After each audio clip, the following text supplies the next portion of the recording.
Mister Mauro Zironelli vince il Legnago 3-0. Come analizzi questa sconfitta, questa gara? Beh, è una sconfitta pesante perché è stata una partita combattuta, decisa da due disattenzioni nei calci d'angolo e da un rigore che il nostro difensore aveva preso la palla, ma al di là di quello, mh, comunque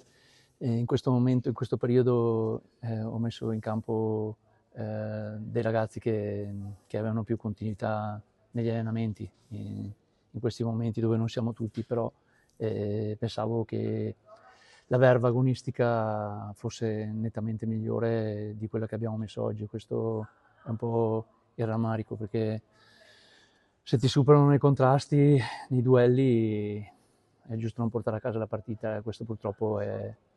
rifarei comunque le scelte che ho fatto, perché ti ripeto, quelli che sono scesi in campo sono quelli che avevano più allenamenti sulle gambe in questo periodo, quindi eh, mi dispiace perché dovevamo dare una prova di carattere, ma in questo momento qua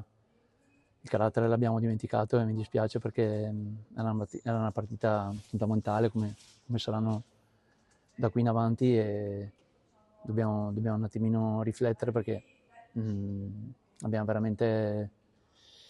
perso tutta la verve agonistica che ci aveva contraddistinto, e bisogna un attimino fare il mea culpa. Io sono responsabile, quindi è giusto che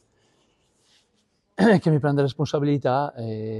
considerando il fatto che il campionato è ancora lungo, però bisogna dare un segnale al più presto perché